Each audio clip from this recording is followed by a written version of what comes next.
Hi Simsbury, I'm Tully Meyer, the Community Liaison for McLean Home Care and Hospice, and I'm here today with Dr. Rolfe, who is our Director of Rehabilitation for our Post-Acute, Outpatient, and Home Care.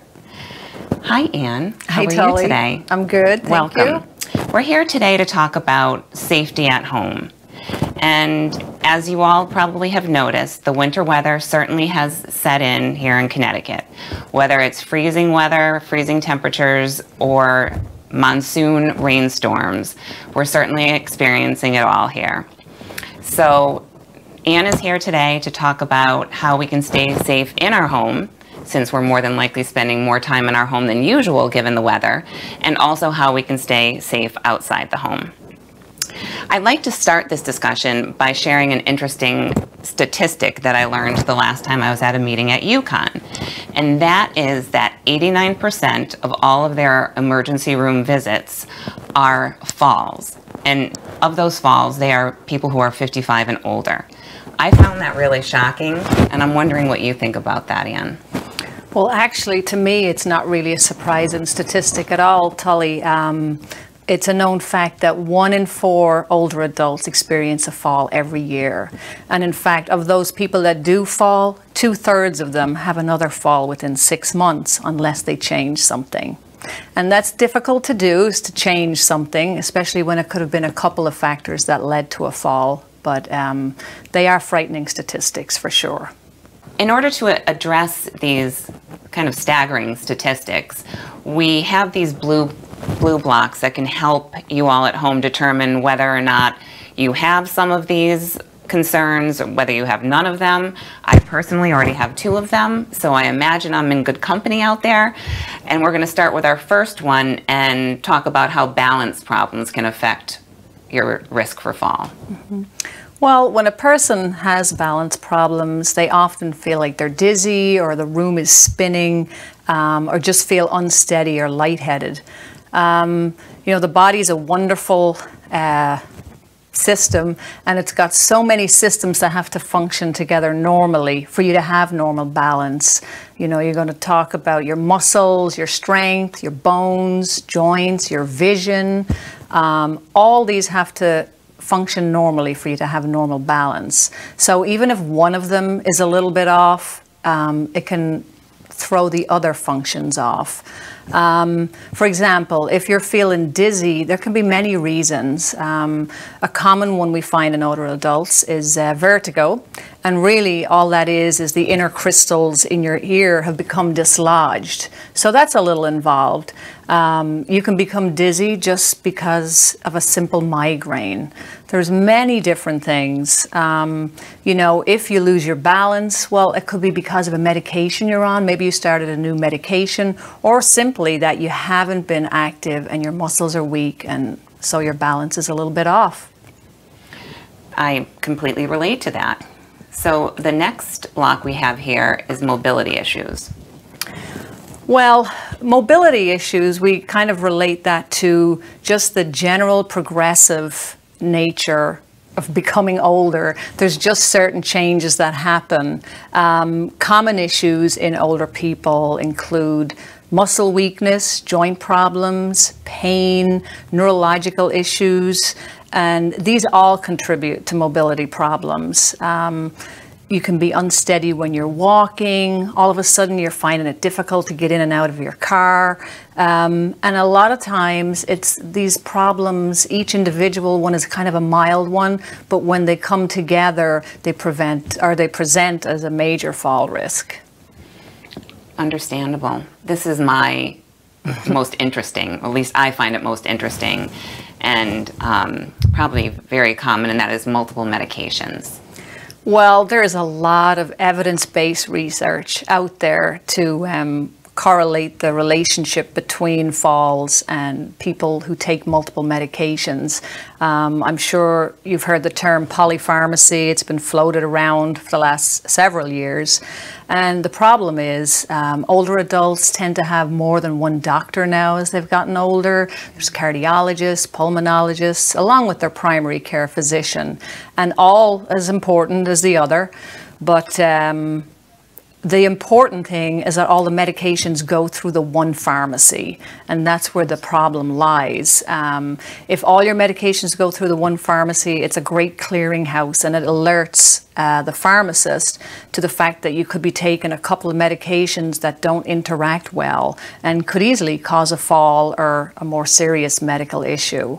So it's really important that you go through the one pharmacy.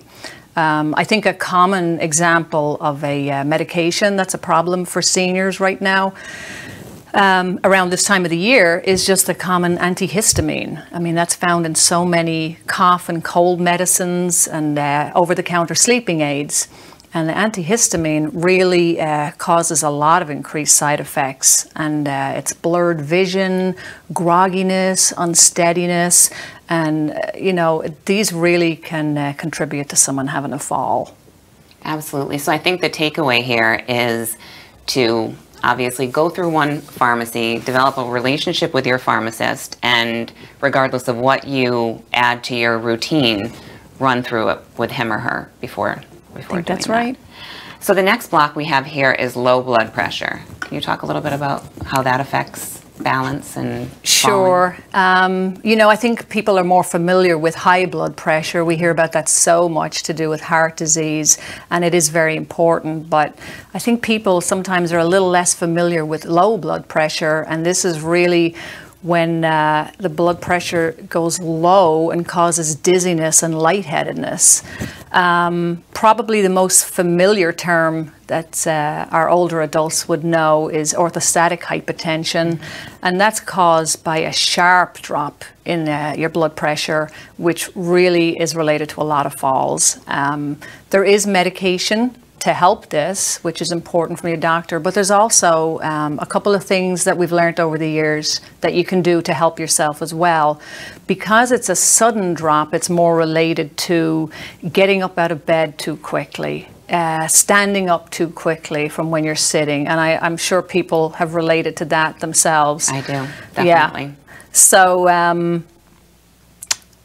how about keeping water by the bed? Does that help? I've heard that. Yes, that's another great tip. For older adults, it's really good to have a glass of water by your bedside table. So in the morning, you can also take your time from laying down to sitting at the side of the bed. Take 30 seconds, glass of water is there, take a drop of water too. Overnight, people can become dehydrated because they're not obviously taking in any water or fluids at night, but if lack of fluids can cause this hypotension as well. So I think by taking your time, along with having some water and taking that first thing in the morning before you get moving around, I think that can help a lot. Absolutely, that's great advice. Thank you. I'm going to try to do this with my left hand, so we'll see how this works. Sensory deficits. Can you speak to how that affects risk for fall? Sure. Sensory deficits, I think that's kind of a difficult one sometimes for people to understand, and you know, when we see patients in a therapy department, they'll often complain of their leg is numb or their arm is numb, when really they mean it's weak. So we have to do a little digging to get to the root problem there.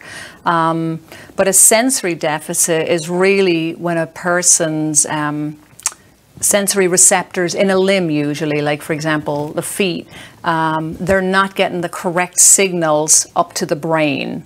For example, if someone's going to walk upstairs, well, they're looking at the stair and they're saying, oh, I only have to lift my foot so high, but their foot, when they touch the step, it doesn't give the correct signal back to the brain, so they're at risk for a fall there.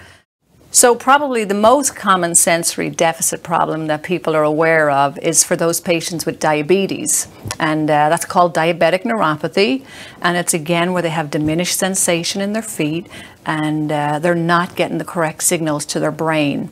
And this population, patients with diabetes, unfortunately they experience a lot of falls at nighttime, because during the day they have their vision, and the vision gives the correct signals to the brain where they should be placing their feet. But at night, when you take away that vision and they don't have the sensation in their feet, the signals being sent are contrary, to say the least, and they're at risk for falling. That's really interesting, the visual aspect of it. I would have never thought of that. but it makes total sense. Yeah. So we're here to the final block, and this is a loaded one because we all love our homes a certain way, but there are hazards that we can eliminate if we choose to. So want to speak a little bit to us about home hazards? I do, and home hazards is a very tough one for a lot of people because everybody loves their home. They like how they've set it up with their furniture, but our pet peeve, I would have to say, over the years are throw rugs. You would be amazed at how many people go to the emergency room because they insist on keeping their throw rugs in their home. When you walk on these, they slide, they slip, they're trip hazards. And, you know, people do finally get double-sided tape and they will tape them down, but still, even with that, they curl up at the edge. So if somebody's using an assistive device like a rolling walker, that can totally catch on the side of it. And again, it's just a fall risk. I would love to see them banned, but you know, I don't have the authority. What else? Extension cords, number 2 on the list. Again, you have a pretty lamp, you don't want to give it up. But really, they're just trip hazards. Some of the other ones, clutter. You've really got to have a safe pathway for the areas that you travel most in your home. For example, you know, as we get older, we tend to have to go to the bathroom a couple of times at night. So it's really smart to have that pathway cleared from your bed to the bathroom. During the day, if you're watching TV, you want to go to the kitchen, again, make sure there's no clutter, nothing you can trip up over. Lighting is very important. Again, at night especially, get some night lights, you know. They don't have to be on all the time. There's motion sensor ones now. So if you walk by, a light comes on. So there's a lot of aids out there to help. Yeah, I think but clutter is a problem. So whether you have several components or just a couple, it's important to try to take note and address things that may, you know, keep you healthy and safe and out of the emergency room. So tell us, if you wouldn't mind, what the folks that are watching can do to minimize risk in the home. Right, and try and stay safe at home. Well, I think, you know, people live in their home for a long time and they don't see the hazards that are there. So I would think that the best thing to do would be to get a home safety evaluation by an expert, a third party. And there's several occupational physical therapists who can do this. We're very experienced therapists at McLean in dealing with older adults, and they do this all the time. And, you know, sometimes it's a service that's covered by insurance. But also, if you have an older child or a good friend who lives nearby, get them to come over to your house and have them look with a third set of eyes, like what actually are the hazards, and that way you can address it. But you don't see them yourself. You have to get somebody else to look for you. Absolutely. And as far as staying fit and healthy, well, as a physical therapist, that's my ball of wax, as we say. I encourage everybody to stay fit and healthy, and that includes exercise and to keep yourself strong and as mobile as you can be. McLean has an excellent wellness program on our campus here in Simsbury, and besides having the regular gym with the gym equipment, they also have a 92-degree therapeutic warm water pool, and this is terrific for older adults to exercise in all throughout the year. But especially now, as we are coming into the winter months, you know, the warm water is excellent for people with conditions of pain or arthritis, where they can exercise comfortably. And also for those people with balance issues, the buoyancy in the water is terrific to keep them standing up to do some exercises against resistance, which is really important. Absolutely. So, and a Lifeline, how that certainly can help, not necessarily to prevent falls, but to get help faster if you do fall. Absolutely. I'm a total advocate for Lifeline, especially for those older adults who live alone. In fact, we just got my own mother one recently, and she was a little hesitant at first. felt it was a little intrusive, but she does live alone, and it's just a band around her wrist, just like a little watch. And it's been about 2 months now, and she's really very comfortable with it now, because she knows if she has a fall or if a medical emergency, there's going to be help coming really quickly, and that's important. Over the years as a therapist, we've seen patients who've come to us from the hospital and they've lain on the floor a couple of days after a fall, and I think it's, the sooner you get to somebody to help them, the better it is. So I totally think Lifeline's a great idea.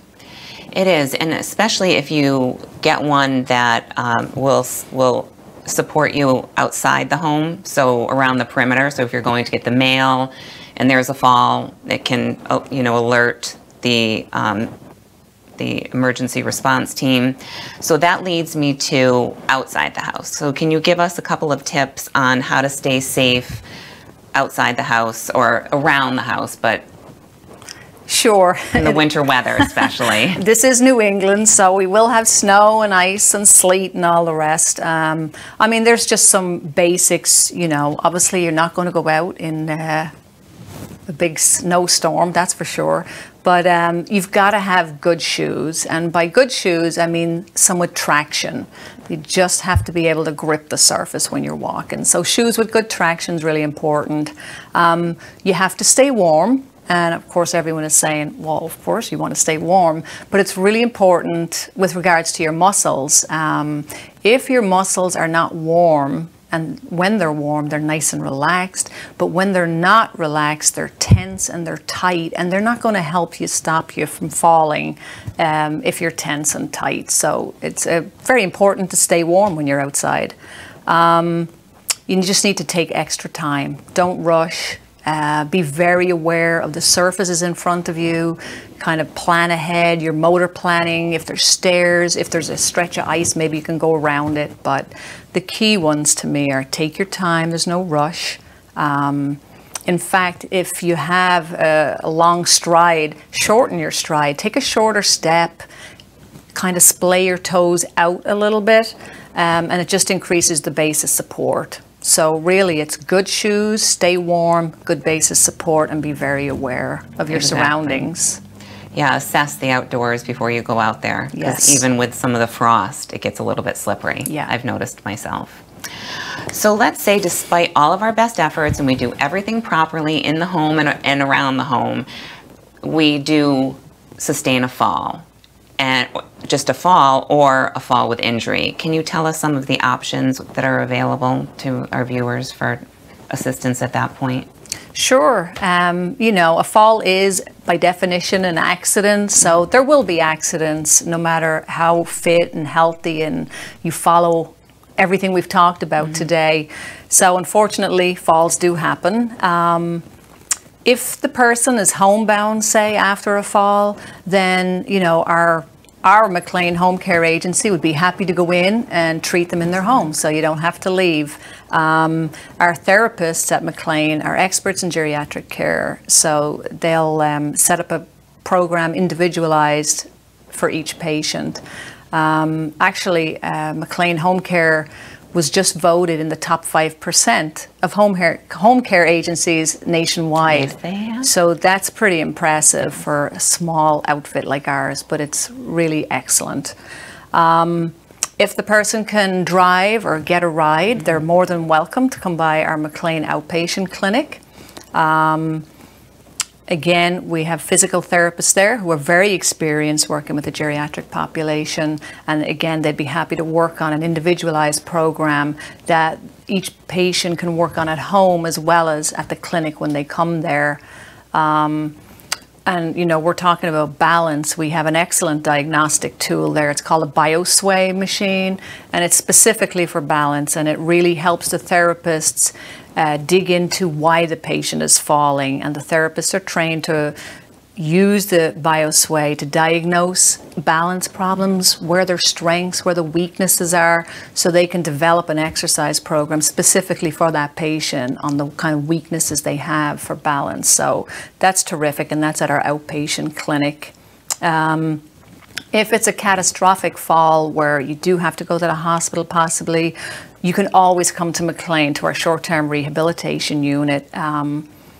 We provide, I think, excellent care. It's a 5-star skilled nursing facility. From both nursing and therapy alike, I think they'll get tremendous service.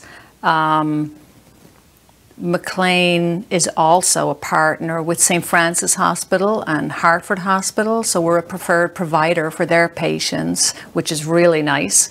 And really, just in those 3 scenarios, whether it's home care, outpatient, or in our short-term rehabilitation unit, really the McLean team, and it truly is a team, works really hard with the patient and the doctor to get to the root cause of why they're falling, so we can try and prevent future falls. I think that would be the key, definitely getting to what the root cause is. And I just would like to say that you can often, because this is a continuum of care, we have relationships with the hospitals, but you can often also see the same therapist throughout our continuum. Thank you so much, Anne, for your time. You've certainly given us a lot to think about, at least me, and I hope the viewers also. So we've given you a lot of information here today about staying safe at home. But at the end of the day, if you or a loved one feel unsafe at home, or that you're not being supported in the best way for you, please consider McLean. We have several different assisted living and independent living options there. We also have a adult daycare program for those of you who are caregivers in the community. It can provide you with some respite, and that's the best thing, caregivers taking care of themselves. We all offer our adult day program Monday through Friday, 9 to 3. Thank you again, Anne, for taking the time to talk with us today. You're welcome. And please, Simsbury, consider McLean your local experts. Reach out to us anytime.